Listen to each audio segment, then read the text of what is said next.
Plan is we're trying to save the fishing vessel Ocean Pride.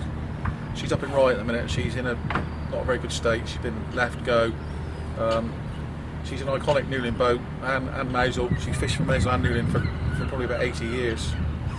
She's the last counter stern lugger built from Newlyn left anywhere. So we really want to try and save it. She's got so much history, and she is such an iconic boat. I think it'd be really sad to let it, you know. There's a lot of personal links as well. Yeah, my grandfather owned it for 20 years, and my uncles and my dad all worked on it for a long time. And also the link with the lifeboat as well. The family that owned it before my granddad were the Brownfields, and the coxswain of the lifeboat at that time. He owned the boat. He had it built. And then my granddad owned it, and he was part of the lifeboat as well. Now I'm involved with the restoration project, so there's a link with the lifeboat as well. Yeah, good homecoming story. Yeah, so family link, lifeboat link, and just and if it wasn't, you know, if it wasn't a link, I would still probably want to try and save it because it's such an iconic boat, and the last one, we'd just be sad to let it go. You want it to be a community boat?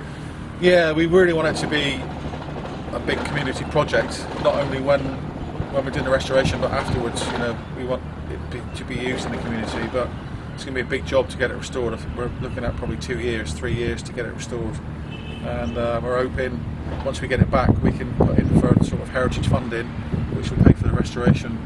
And so yeah, that's where we are at the minute. And fundraising has already begun. Yeah, we've started fundraising. We want to try and get the boat back within the next 6 weeks, ideally, because the guy that owns the yard wants it moved.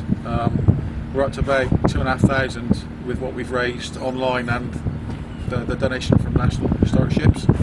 We're going to need about 4,000 to get it back, because the crane in Rye is going to cost £1,700 alone, and then we've got to pay for the transport down and the crane this end, so it's going to be about £4,000 altogether.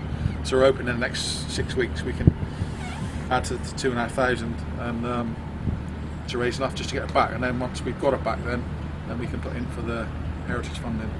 And when the boat does come back, what sort of things will be going on? First of all, the harbour commissioners and the harbour master will give us permission to put the Ocean Pride up on Sandy Cove. So once we get it back, we want to make sure she's secure. Probably put some fencing around it, and then just make sure she's safe and secure. And then we'll really fundraise as hard as we can. There's other projects we want to do, as well as national, as well as the heritage funding. There's other pots that we can apply for. So as soon as there's money available, we'll start the work. That's the plan. It's quite an exciting time as well, the new station on the way. Yeah, we've got the new station going to start in the spring, early spring. So with that and the boat and everything, I think I'm going to be quite busy. So I'm looking forward to it.